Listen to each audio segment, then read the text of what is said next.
Hello, and welcome to Fast... No. That one's on you. Yeah, it is. Hello, and welcome to Fact Schmacks, a podcast good enough to get you a C. Minus. My name is Matt, and I've got a story to tell you. And my name is Kev, and actually, Matt, today I have a story to tell you. What? Yeah, dude. I told you this day would happen eventually. And today is Well, the day. you did. You did always tell me that one day you'd be telling me a story, and I never... Now, for the record, this would actually be the second time I've told a story. The first story I told is the first and only show of Fact Schmacks that actually didn't make the cutting. You didn't have to tell anybody that. No, it's a funny story, though. But Yeah, it is a funny story. I wanted to tell a story, but about an hour before we did our show, I made a little bit of space cake. And if you're familiar with space cake, you know, you make some cake, you lick the spoon after, you don't think anything of it. Well, you make a little space cake, you lick the spoon about an hour later, shit gets weird. Yeah. So I had a hard time keeping the narrative going. So this is round two. We're going to see how it goes. Yeah. So yes, and I think this will go considerably better. I hope so. I have been prepared for this day, and I do in fact have my own round of Fact Schmacks. You are going to find out that this is not quite as easy as you think. So my facts and or schmacks are all about things that were developed during the space program that we now kind of all enjoy the fruits. Okay, I'll enjoy the space nerd. The fruits of. So the first one is Dustbusters. Okay. We have Dustbusters because Black & Decker was tasked with coming up a portable, self-contained drill capable of getting samples from underneath the moon's surface on the Apollo and Gemini missions. So really what the, kind of the advancement was there was to optimize a motor and just minimize power consumption, kind of minimize it and optimize it. And the consumer application of all that research was actually to make a tiny handheld vacuum. Okay. I mean, that's very plausible. If that's a schmack, you've put a lot of detail into it, and I see now how much trickier that is. Uh-huh. Right? Yeah. How imaginative do you fancy that I am? Well, let's find out. The second one is the ballpoint pen. NASA needed to develop something to write with that would work in space. Pens at the time would not. After a $1 million program to develop the space pen, it more commonly in consumer products became known as Bics. Famously, the Russians used pencils. I was gonna say I've heard this, where they spend $1 million to make a pen, and the Russians use pencils. Yeah. Okay. All right. The third one is home insulation. It's cold in space, right? So NASA had to develop a lot of, insulation technology. In this case, they figured out how to use aluminum to make insulation. And, as a result, we now have better insulation in our homes. All right, Matt. Yep. So, unless the whole pen pencil thing is just an urban legend that, maybe I've heard of it. Mm-hmm. Yeah. The Black & Decker thing sounds kind of believable. Yeah. And Not so easy, is it? Give me that third one again. Let me just hear how you say it. Well, third is home insulation. I don't think I've ever seen any aluminum insulation. So, well, okay, it's an aluminumized polyester called Radiant Barrier. I should have included that in it. God damn. I'm gonna go with the third one is a schmacked. I win. Damn it! Which one was it? It was the Dustbuster. No, it's the ballpoint pen. Is that just an urban legend? Well, and actually, I combined a couple urban legends into that one.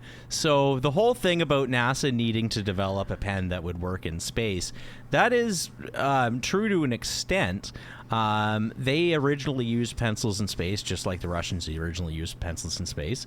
It turns out that when you use a pencil in space, the pencil breaks, and then you got tiny little pieces of graphite floating around, and that's not great. Ballpoint pens were around at the time, but ballpoint pens rely on gravity to work. So ballpoint pens were the pens that didn't work in space, that they needed to figure out a new way to have a pen. Somebody did, the private sector actually ended up developing the space pen, and it was NASA bought a bunch of space pens, I think to the tune of like $2 a piece. So even the whole thing about them spending $1 million to fix that problem isn't true. Someone in the private sector fixed it, and they bought some pretty cheap pens. Well, no kidding, huh? Yeah. So I put a couple little rumors or fun misunderstandings together there, and presented you with a schmacked that was quite believable, I believe. Well, Lottie fucking da. You got one. Absolutely. No, that was pretty good. I'm impressed. Thank you. So I actually have a little musing today, and we're not going to go too deep here because, that's not my game. This is weird for me. I've never thought about like just voicing my musings, my inner dialogues, because most of them aren't to be shared. But this one is one that I always come back to, and it's pets. You got a pet. I got a pet. I got 2 pets. You got 2 pets. We have 4 pets here. Do you ever just stop for a minute and think of how weird it is that we have animals living in our house willingly? That's like part of our family. Like you ever pull your dog's mouth up a bit and look at those teeth? One of them, yes. The other one, I wouldn't because he's crusty. Yeah, I'm aware of that. Yeah. Sometimes I'm like, I'll be petting my dog and I'm just like, let me see your teeth, and I'm like, God damn, like that could rip my hand off, and I'm just like sticking my hand in her mouth, like pulling the shit she's eating out of it. You know? Yeah. Don't think one of my dogs, again, I would not pull anything out of his mouth. It's a wild unless it was my child that lives in your house. Isn't it weird? When you just really stop and think about it.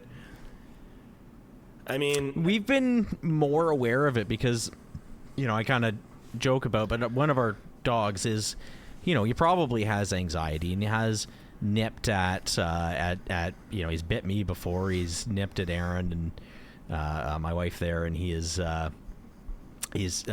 nipped at my child too. We probably, we've said a lot of times lesser people would have gotten rid of this dog, but not lesser people, but less patient people but we, in terms of our kid, we've always taken the, approach that you got to respect an animal and you need to approach it on its terms. So, nothing really happened. And in that case, there were pretty clearly established rules that had been, hadn't been observed. And this was kind of like, it's not good that he did it, but that's not why, that's why we don't do it. But I mean, I've met your dog on many occasions. I don't think you have to worry too much about him going. No, he's a very sweet dog. He's just possessive. So if he gets, if he's got something, you just don't take it from him. And sure, yeah, that's but it is. So we're more aware, I guess, that. But then we've got another dog that would absolutely melt into you if given the chance. She would literally become a part of you if she could. She cannot get close enough to you. And isn't that weird that this animal has such an affinity for us as like a different species? We don't speak the same language. We don't, it's just such a weird thing when you stop and really think about it. I've been on a dog kick. I made the mistake of watching one video about dog behavior on YouTube, so now 75% of now it's just all dog behavior stuff. So I watched a couple videos, and interesting things about dogs. Like they know that it's cool to look us in the eye, even though every other animal would understand that as a threat. But dogs understand that we like to look each other in the eye. That's a weird thing. That's like a hard thing. How do you, I'm always behavior being bred in or out of animals is always really fascinating to me, more than like traits. And I don't know why that is, but yeah. Yeah, and that's the other thing, like specifically about dogs, is the dog traces back to a wolf. Mm-hmm. And I don't know, you've met Penny. I mean, what would Penny's wolf ancestors think about Penny? What would they think about Dot? Right. And now I was just going to say our passwords. But I mean, really, like when you get down to it, I mean, how much selective breeding and stuff has gone into making a miniature poodle from a wolf? It's crazy. It's a weird thought, or a wiener dog. Yeah. How did we get to wiener dogs? How did we get to a wiener dog from a wolf? It just blows my mind. And when I stop and I think about it and I look at the pets and the cats too, which I was never a cat person. One of our cats, I love all our cats now. But one of them, I mean, ride or die. Like I would bleed for this cat. Like, right. My fucking homeboy. It's an animal, a fucking wild animal. Well, not wild, but you know what I mean? It's just a weird thing. And it's part of your family. Yeah. It gets in my head sometimes, and I go like, fuck, is that ever weird? Yeah. Whatever. Anyhow, absolutely. So that's my musing for today. And I mean, I've got like 30 fish in my house, and like that's you not the same. An artificial environment for something that doesn't even recognize you as existing, probably. I've kept tetras forever, and they could not. They absolutely have no idea that I'm even there. And I've recently started keeping cichlids in a different tank, and they absolutely see me. And when I come with the food, they know I'm there, and that's kind of fun. Okay, that's kind of rewarding. Yeah, I'm way more involved in their life. You're like a deity. Yeah. Well, Kevin, tell me a story, buddy. All right, so I got a story. I'm excited. I'm going to whistle a couple bars because I don't know, maybe Adam knows and he can just clip in the music here for us. I don't know what the rules are. We probably can't. I looked into it and it's not good. Yeah. But what are we doing here? Can we kind of whistle it? Is that like legal? What are we whistling? It's a theme song. We're gonna do it. MASH. We're gonna do it. Okay.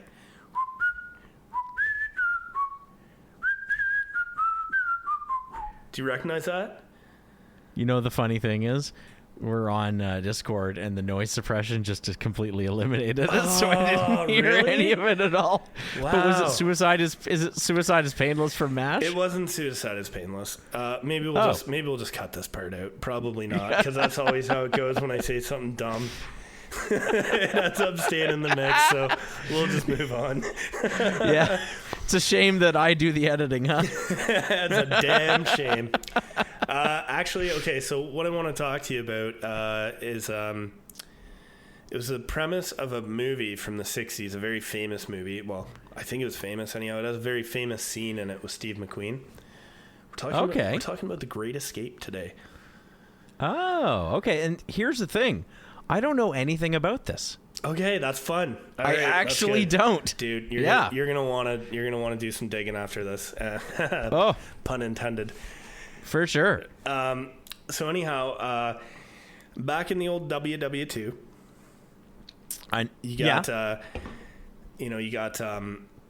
got guys getting shot down almost on the daily, right?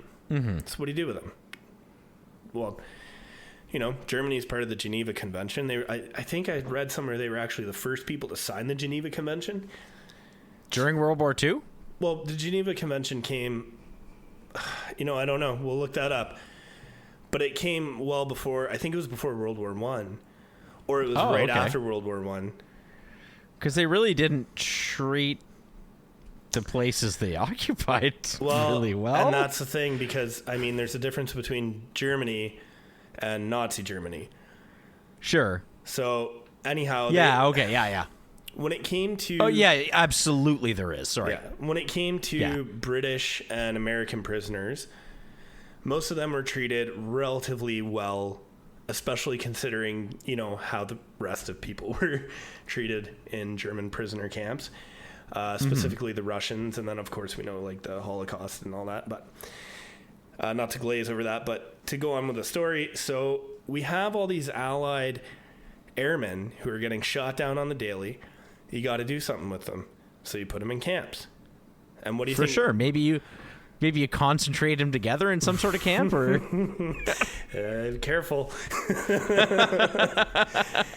So anyhow, when you get all these guys in a camp, what do you think they do? Do you think they just kind of hang out there? Are you waving at me? No, I'm telling you to get, because I can definitely tell, like, when you're there, it's like this, and when you're here, it's like this, right? Oh, okay. Yeah, you need to stay there, especially if you're going to be talking the whole time. Okay. Yeah. Sorry. So I will definitely edit this part out. Yeah. Just make me sound good, God damn it. That's the thing, is I want to make sure that you're, especially if you're going to be talking the whole time, you need to be, like, make sure you listen, like, touch your nose to the pop screen if you have to, but, like, I'll get right in there. I'll get in there like a dirty shirt. All right, so let's back up a bit. All right, so you got these Allied airmen getting shot down on the daily. They get captured. You put them in a prisoner of war camp. And what do you think they do? They just knit sweaters and write letters home and just kind of hang out? They play cards. I bet they played a lot of Crazy Eights. These guys were all about the escaping. They felt it was their duty. Like, as far as they were concerned, just because they're in a camp doesn't mean they're not in the fight. Right. So these guys, it's basically their mission is to harass the enemy, make the enemy guard them, search for them, just constantly cause trouble for these guys. Like, constant trouble. So that's terrific. Yeah. So they basically, it's like a game to them. And because they're protected under the Geneva Convention as officers of, another army, they're not shot for their escape attempts. Usually they're basically, part of the Geneva Convention was that you would get like 10 to 20 days solitary confinement. And at the particular camp we're talking about, maybe at other camps, but this was known as the Kula. The Gula? The cooler. The cooler. The Kula. Oh, okay. Like in the, in the movies and stuff. German so just like the Kula. I just want to point out that, if you're, so these pilots that we're talking about, what countries are they from?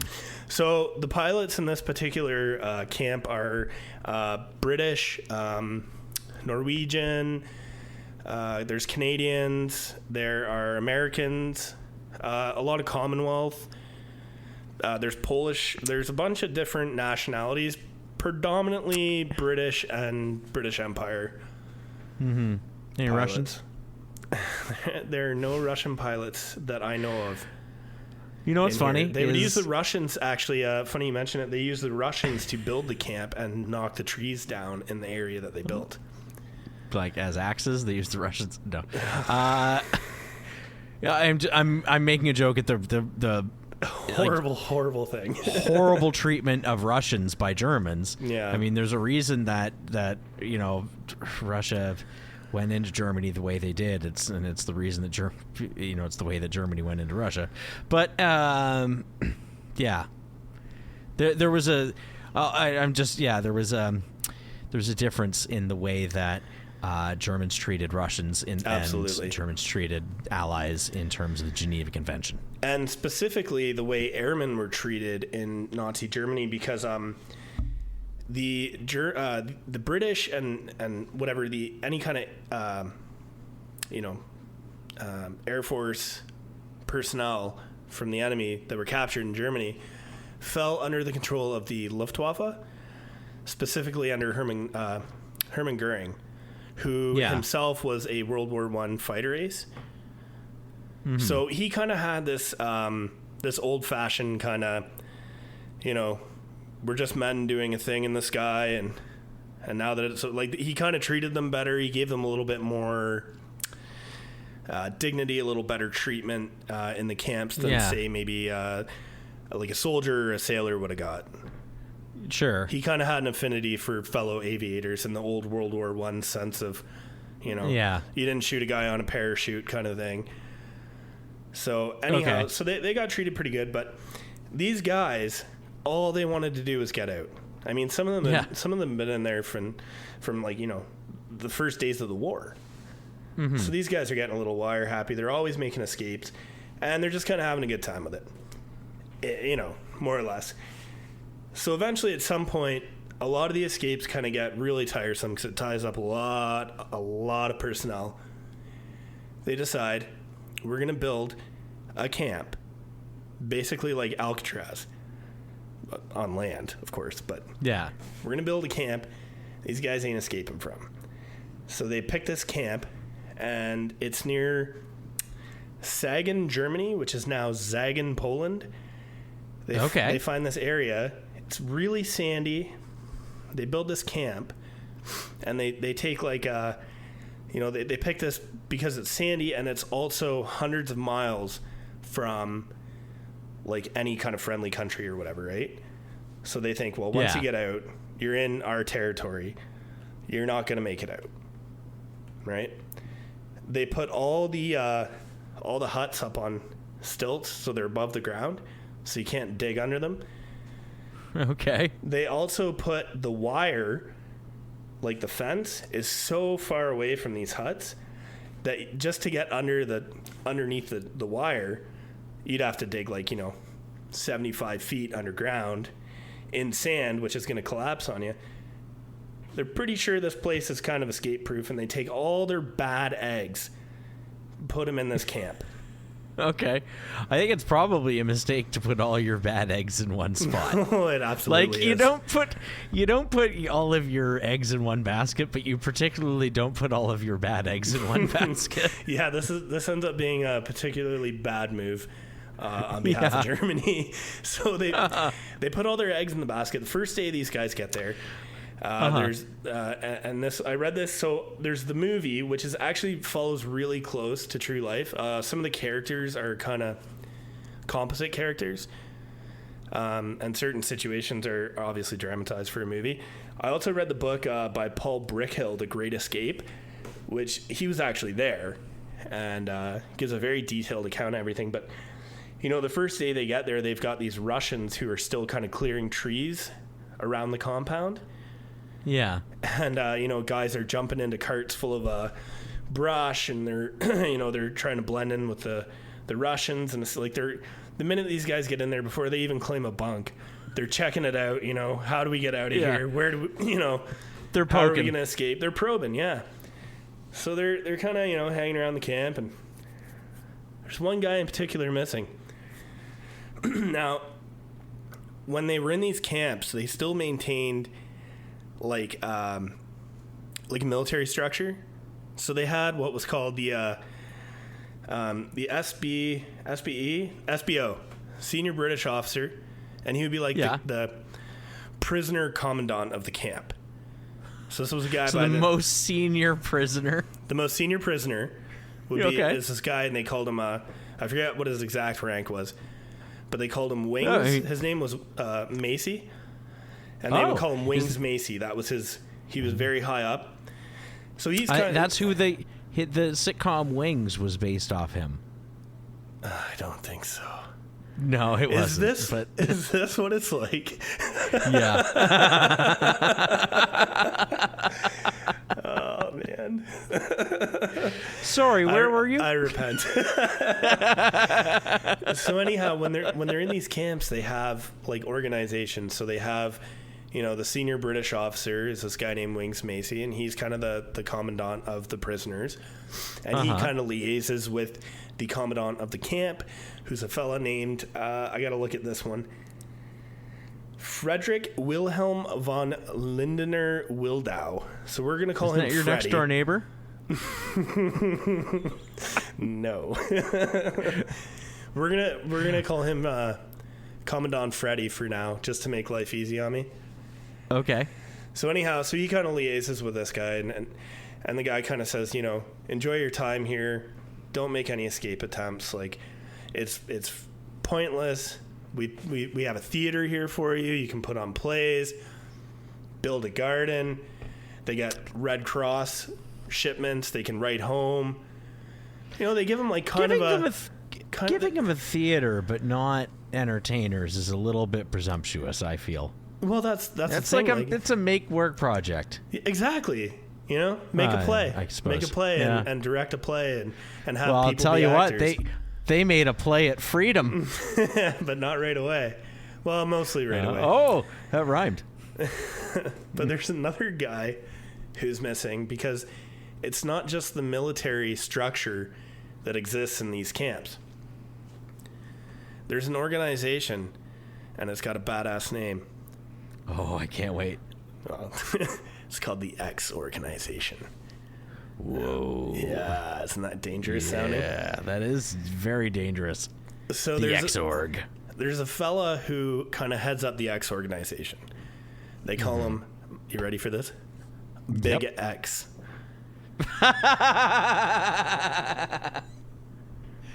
I don't think I was ready for that. Big X is a fella named Roger Bushell. And he's a pretty badass dude. He was a squadron Why commander. didn't they call him Big Bush? Because I think the X thing was anonymous, right? Like, you could talk about I guess, yeah, you that could would've talk given about him it. away. Big X. Who's Big X? Well, I don't know. Right. Right? Right. So Yep. one of the things that these guys, well, we'll get to that in a minute. So anyhow, so they got there. Roger's not there. He is in Gestapo custody, being questioned. He had a bunch of previous escape attempts. At one point, he got out and he stayed in Prague for about 8 months before they were betrayed, recaptured, and he spent a bunch of time being kind of interrogated by the Gestapo. One of the things they were asking about was if he was responsible for the killing of, Heinrich.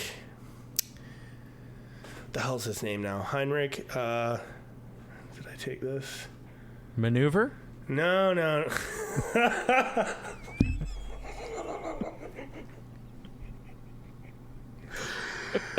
Oh my God, Heinrich Reinhardt. He was actually better known as the Butcher of Prague. He was the senior SS guy in charge of Prague.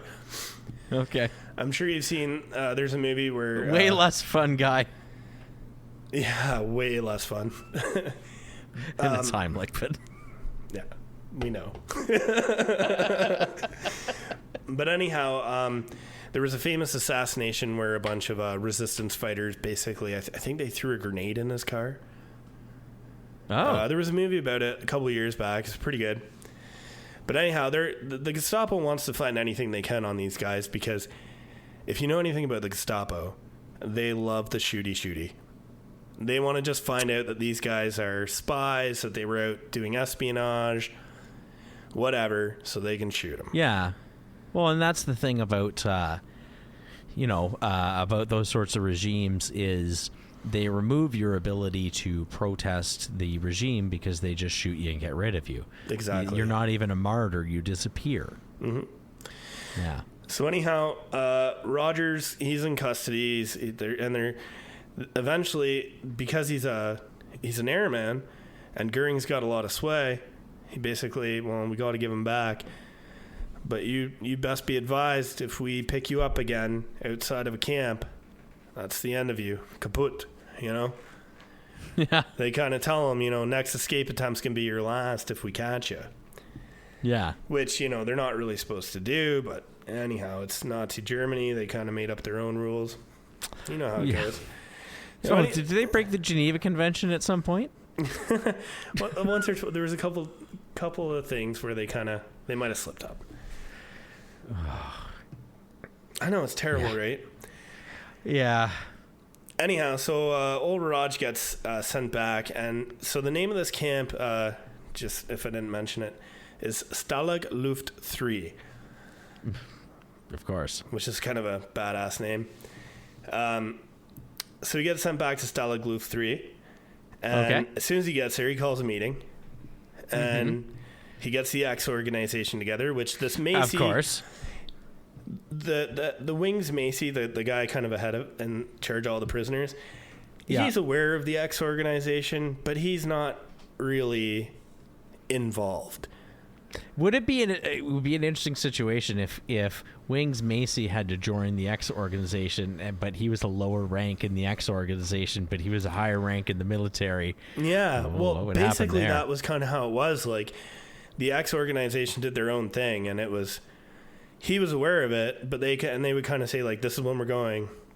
You know, he could make a suggestion to them, but you know, the X organization was, we're men, we're going home, we're whatever, fighting this war. Like, it was kind of separate from the military chain of command. Excuse me.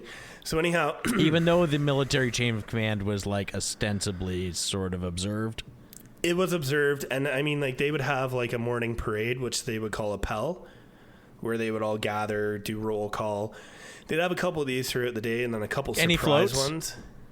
Any floats in the parade? God damn it. See if that joke floats.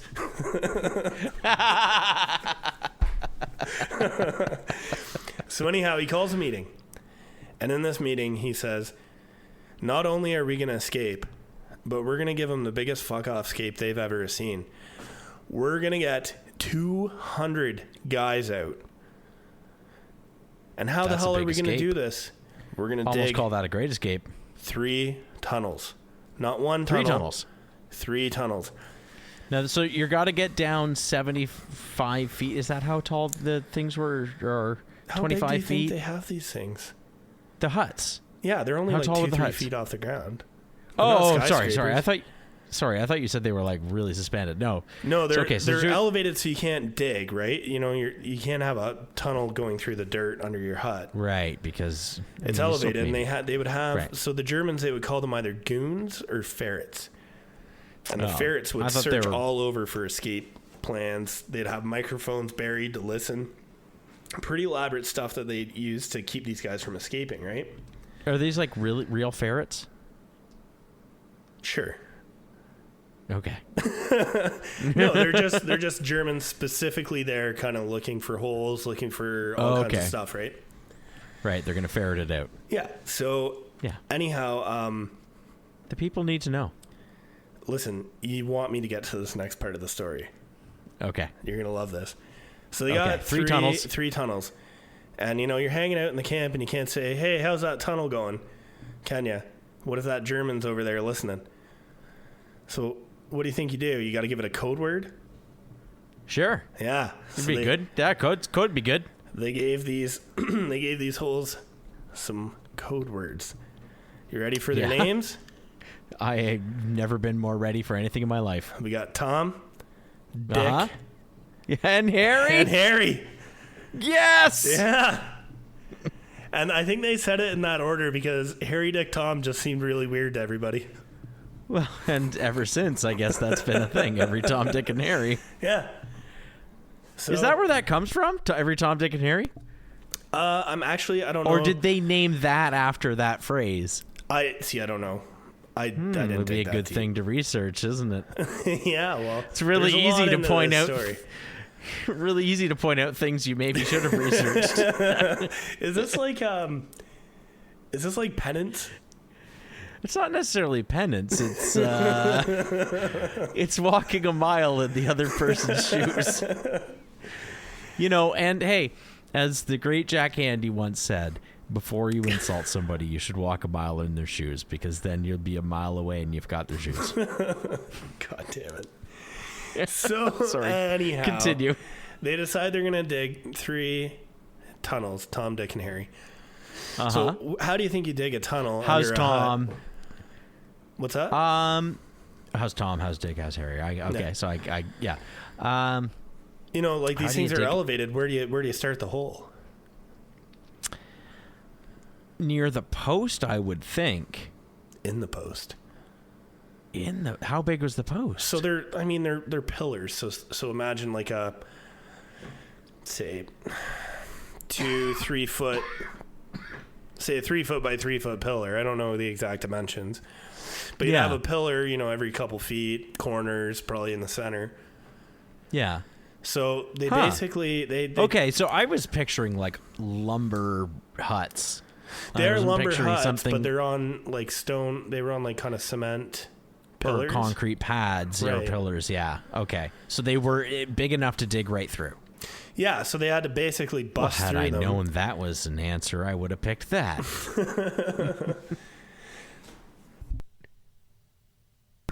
Excuse me there. So anyhow, they got to get through these pillars, right? Yeah. They basically make like these false top pillars. One of them's in a drain where they actually just keep water in it, which is genius. And then when it's time, they scoop the water out, they pop the lid off, the guy goes down the shaft and starts digging. And they would have basically 2 shifts each day digging. But so they had one was under a stove, and they had a fire going in the stove the whole time, so the goons wouldn't feel like, oh, we should move the stove and look underneath. Right. Who's digging under there? Yeah, so they would make they had like these wooden things cut so that you could put them around the thing and 2 guys could lift the stove off. They would pull up the trap door. 3 guys would go in. They'd close it up and they'd let them go. That's amazing. Yeah, dude, it's just wait. These guys are, it's the most ingenious thing. So they're down there digging, right? They got 2 shifts each day, and they know roughly whenever they're going to call for a pal, and they'll have these guys come up, clean up. A lot of times they would just tunnel like kind of in their underwear, or sometimes even naked, just so they could come up, be clean, throw clothes on, go get counted, go back to work. Sure.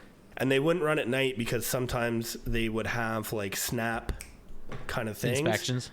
So to cut down on the risk of having 3 guys missing at inspection, they were 2 shifts. That's funny. It was easier to slip a couple guys out during the day when they had from place like to place. It was kind of, I don't know exactly how many intervals they would have, but they would have like kind of like a morning appel and an evening appel and probably one around lunch, and they would kind of just call them, do kind of a roll call, count them all up. Yeah, everybody's here. Go back to whatever you're doing. Go back to your theater. So, you got to think like these guys are digging.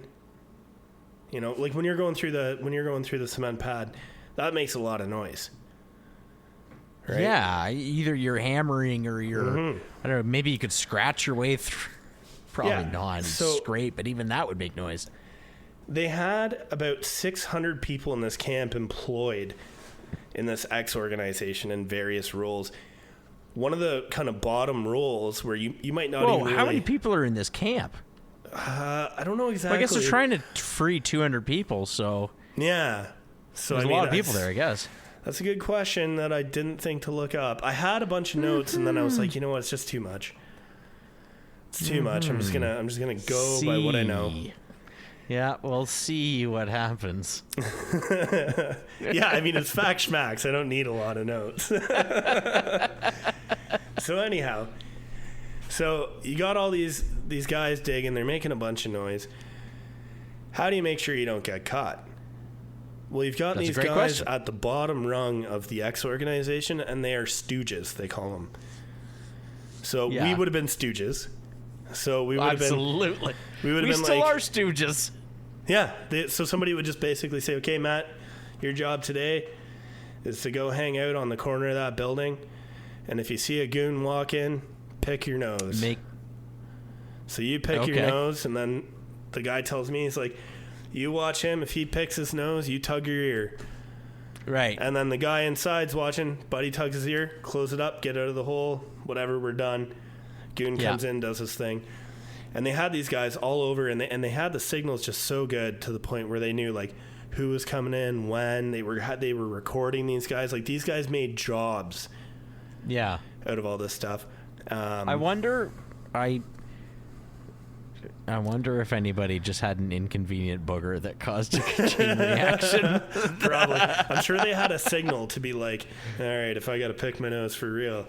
Yeah. I'm going to tug my ear first. And if I need to tug my ear for real, I'm going to pick my nose first. And so on down the line. Yeah. If I need to adjust my junk for real, I'm going to... I'm absolutely sure they had that figured out. I'm sure they had it very nuanced. I mean, if you have one job, you should do it well, right? Yeah. Like researching a lot of, I guess I guess they had nothing but time, right? Yeah, they had nothing but time, and this was their way of fighting the war. Yeah. Right? It kept them from going, what they would call it, wire happy. Okay.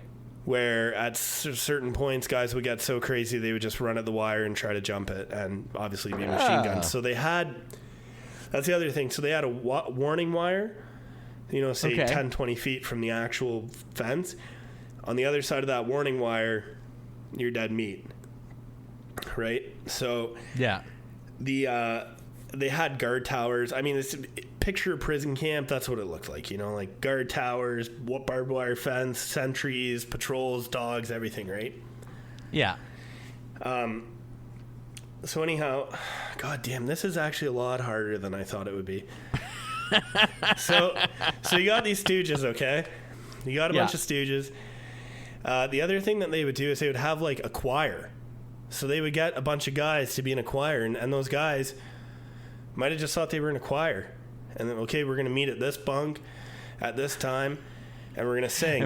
And when they're singing, these guys are chipping away at this hole. And when they stop singing, they stop. Dude, it blows your mind. Yeah. So anyhow, so they're digging through. They get through the cement. Now you're into the dirt. Okay. So this place was picked because it was made of sand. The sand underneath doesn't match the sand on top.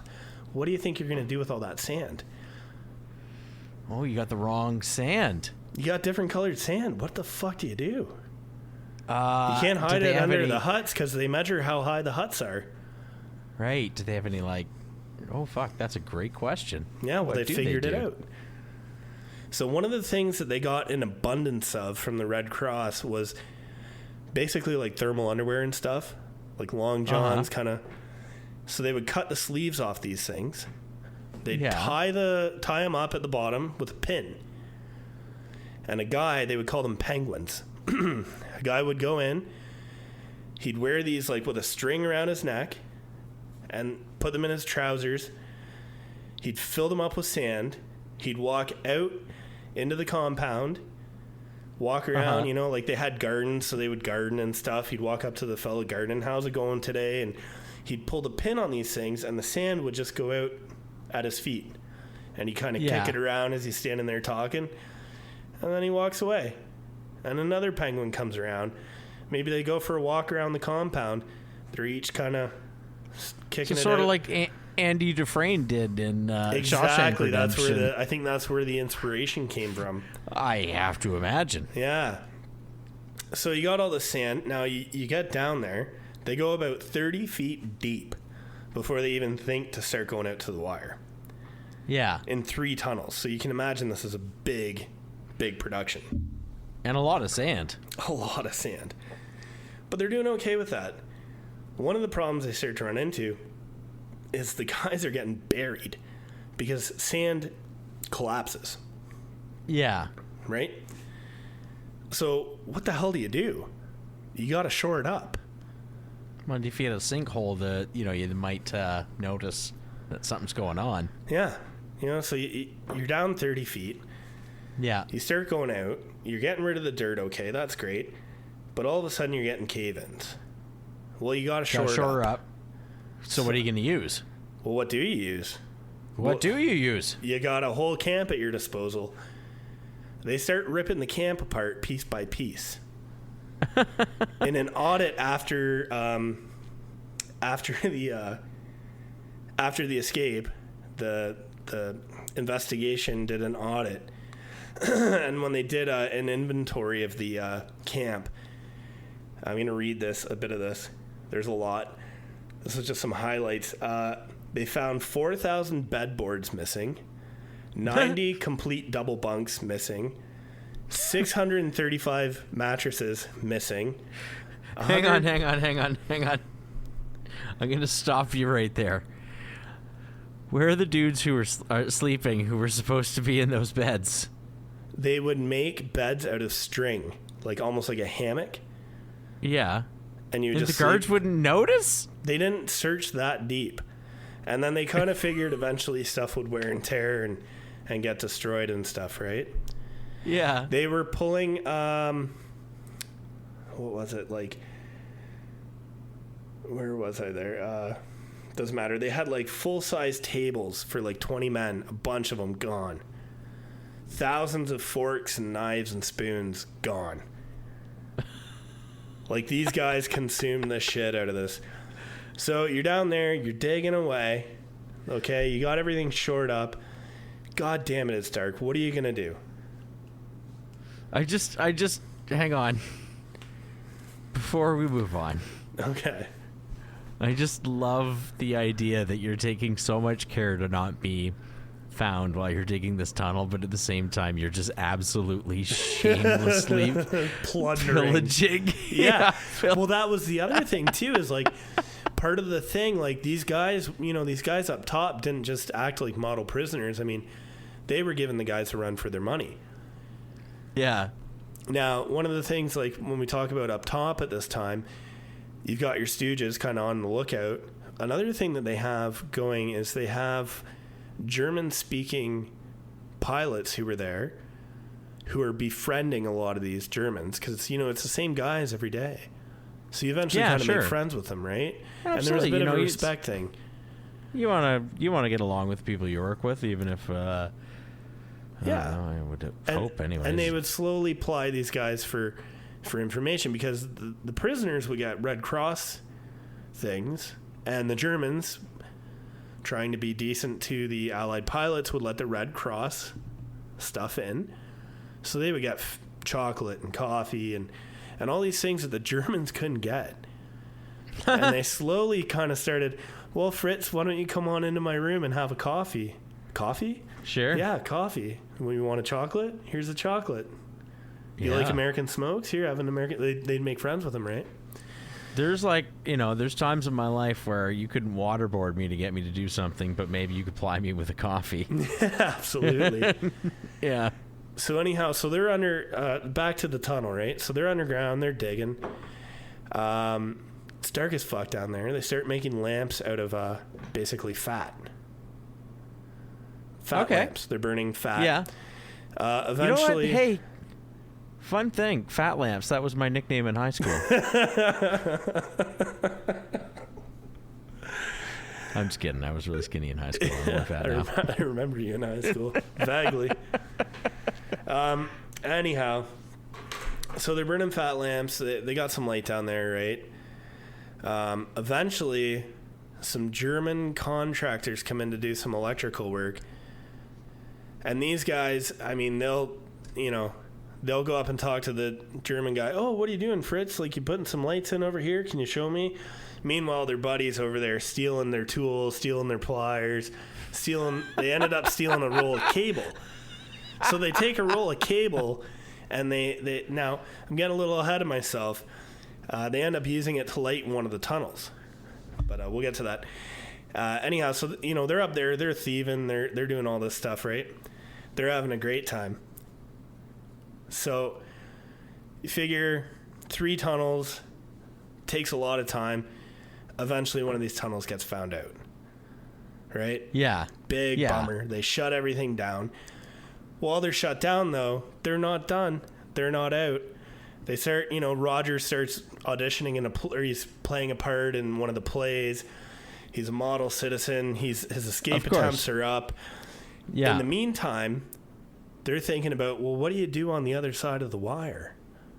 You can't just walk around Germany in Allied clothing, right? Well, you need some civilian clothing. So they start getting guys as tailors. Oh. And they're dyeing clothes.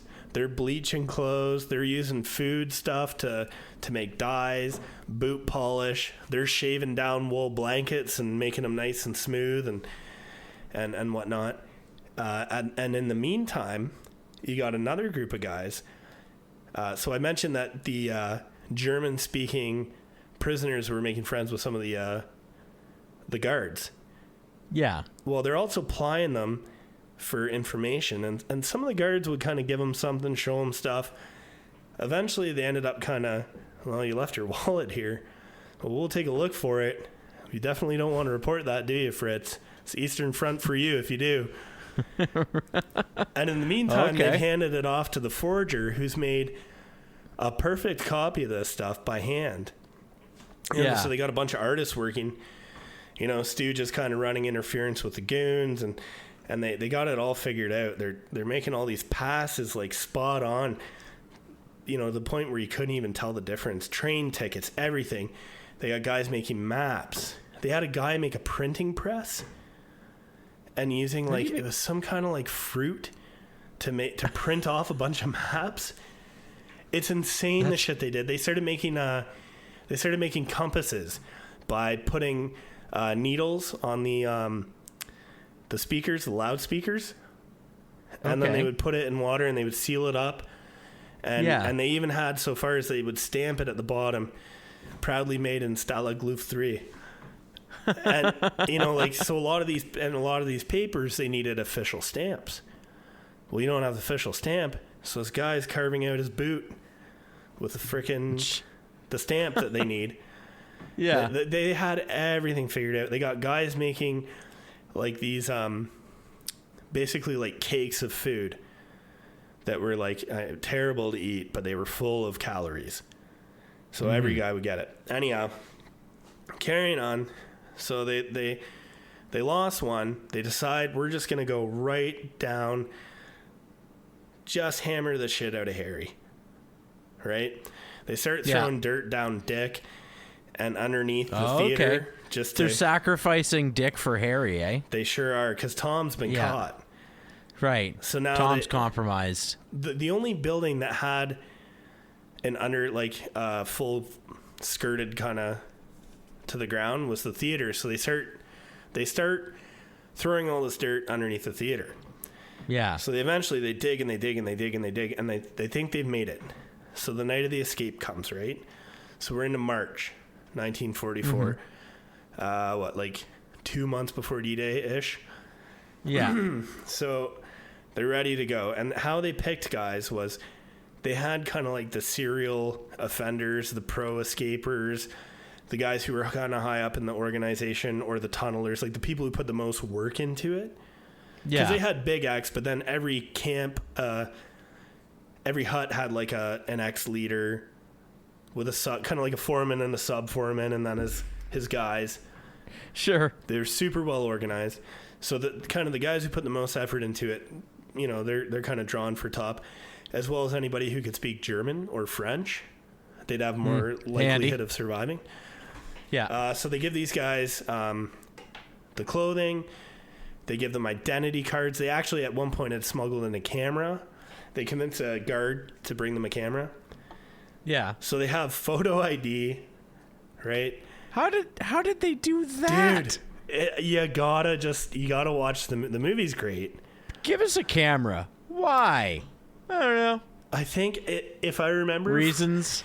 in the book, it was in the movie, it was because the guy had lost his wallet, and he's like, well, we could probably find your wallet if you get us a camera. Right? Oh shit. Shouldn't he have had a lot of questions about the camera? Well, because they wanted to take pictures. They just, you know, they would play it off innocently enough. Dick pics. They did want to take dick pics. Hairy pics. Anyhow, They wanted to take hairy dick pics. So these guys get kitted out. They get clothes. They get identity papers. They get train tickets. They're given money that they'd kind of accumulated money and stashed it away. So here's your clothes. Here's your food. Here's your compass. Here's your train ticket. Here's your money. You're gonna catch this train, whatever. And they would give them orders like, you know, at this time you're gonna go out. You're gonna whatever. So these guys eventually they have it all lit up, right? Because I told you they stole the thing of wire. They ended up getting light bulbs down there. It's lit right up. Yeah. They get all the way to the end, and they go up, and it takes them a little bit because the ground's kind of frozen. They eventually break through a little later than they'd hoped. Yeah. So the guy pops his head out. Oh, for fuck's sakes, all this planning, wouldn't you know it, we're 20 feet short of the tree line, and there's snow on the ground. Now, it's a moonless night, so they say, you know what, we're not licked, we're going to grab a rope. And one of the things that the Germans did is they would spy on them from the tree line.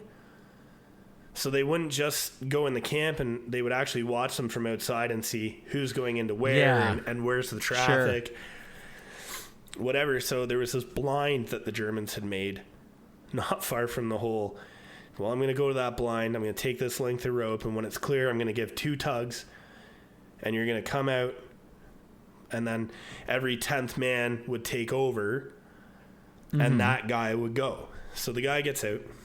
Goes, starts pulling, signaling. Eventually they end up getting out 76 guys, which is pretty impressive. Pretty good. Yeah. Yep. At some point in the middle of this, there's an air raid, which actually works to their benefit because all the lights go out. Yeah. They get 76 guys out. On the 77th guy, a lone German sentry is walking along, almost walks into the hole, walks between one of the guys who just laid down in the snow and the hole, and I think it was something like another guy had popped out. Anyhow, this German eventually kind of clues in, holy shit, there's prisoners here. Oh shit, there's a hole. And he goes to shoot the guy. And the guy at the blind pops out and goes, don't shoot, don't shoot. And the guy, shocked by that, turns around, fires kind of wildly. All the guys in the hole know the gig's up. They start booking it back. Yeah. But the guys who got away, they did pretty good. A bunch of them ended up getting on trains. A lot of them were picked up kind of, here and there. Some of them made it quite a while. Eventually they pick up pretty much everybody except 3. 3 do get away. 2 guys... So they try to get 200 guys out. 77 guys actually get out. 76. 3 guys actually get home. 3 guys actually get home. But in the meantime, they've caused all this trouble. Like, they had almost 500,000 people searching for these people at one point and tied up stuff. But we're not quite done yet. I know this has gone on a little long. We're not quite done. So 3 guys get out. They go through... 2 guys travel as a pair. They go through Spain. Or not Spain, Sweden. They get on a Swedish ship. They end up free. Another guy travels with the French resistance through most of Europe and eventually ends up at the British consul in Spain. So good for him. Good for those guys. So after they round up all these prisoners, only about, 23 get returned to the camp. And they can't quite figure out what's going on. So eventually the commandant calls Wings Macy in, and he kind of says, I regret to inform you that 50 of the prisoners were shot during escape. And Wings Macy in the movie and in real life quite famously says, well, how many of them were wounded? And the commandant says, it's only my duty to inform you that 50 were shot. And he kind of, how many were wounded? None.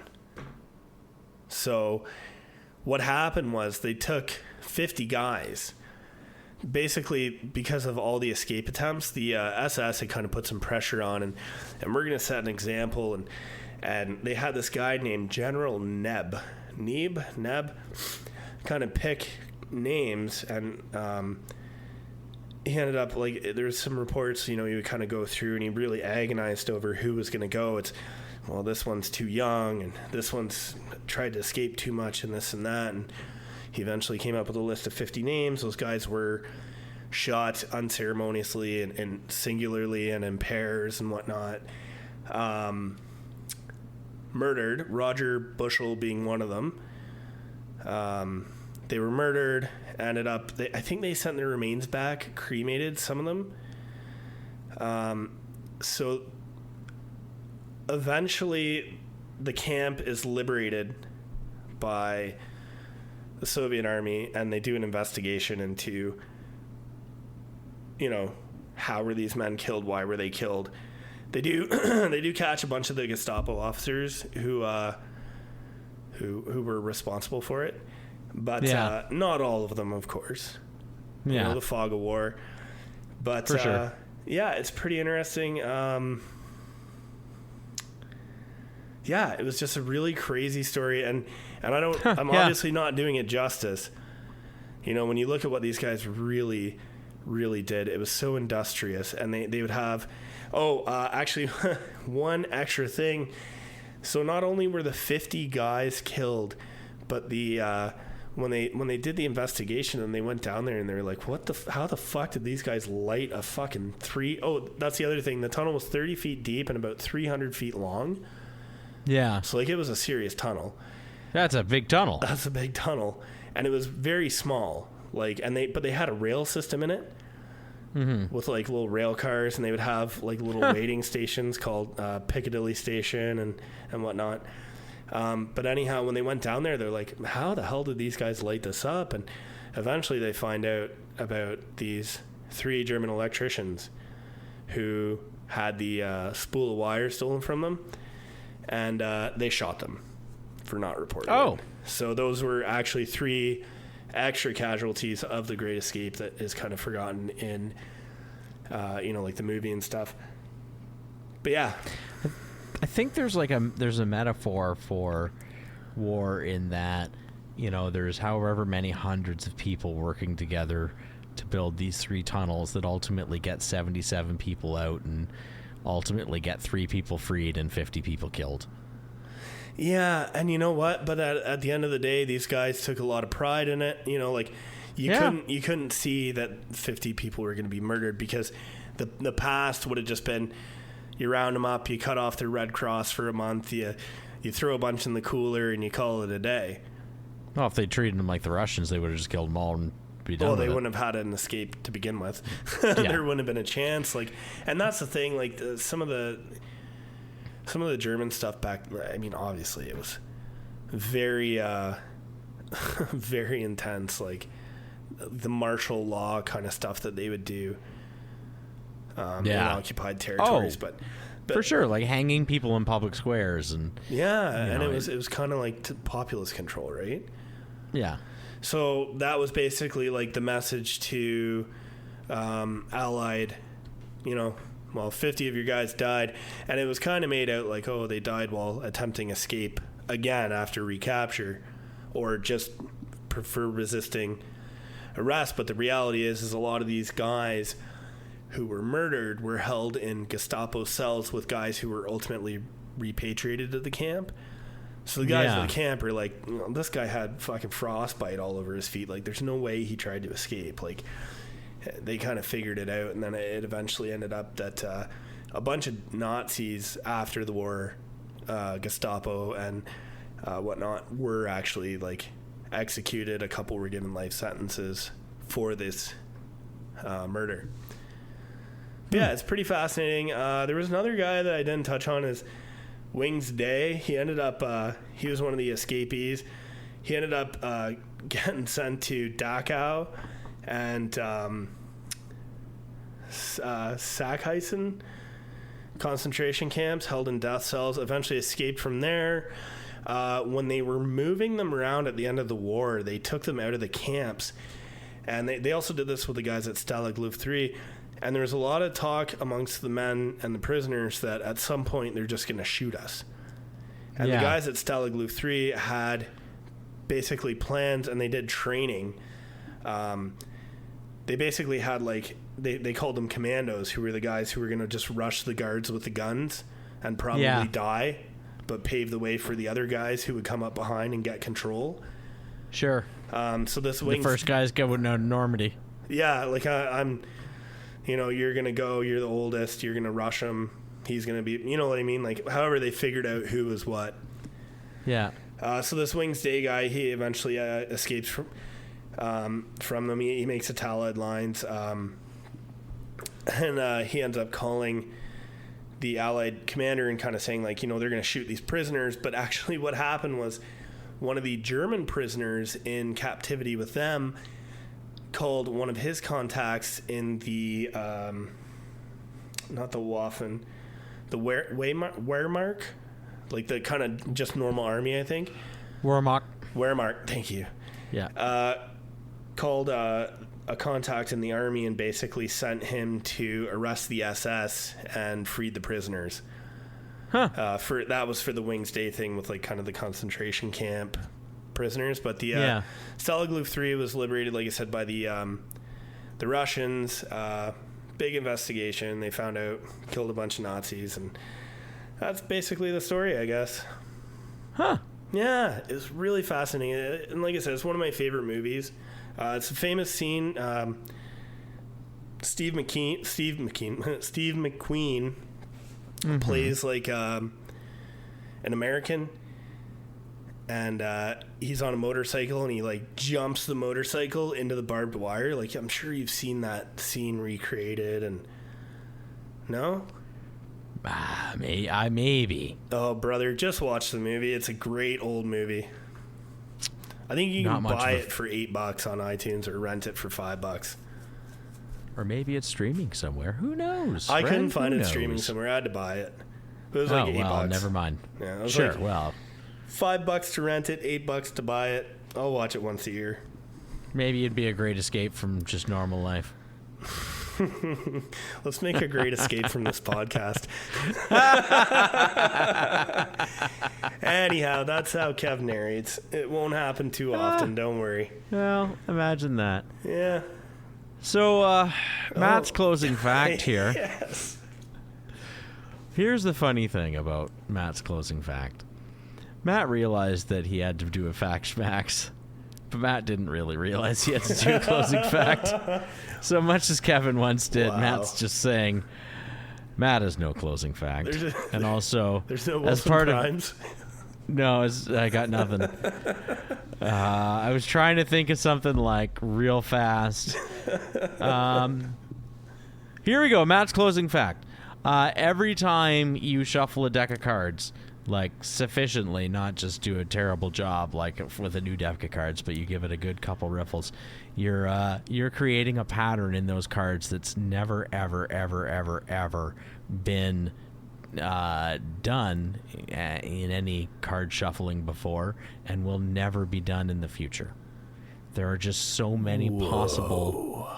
Yeah, there's so many possible permutations of a deck of cards that even given, like, all of us since the beginning of time just shuffling and dealing cards, we would have never exhausted them and won't even come close in the future. It's such a huge number.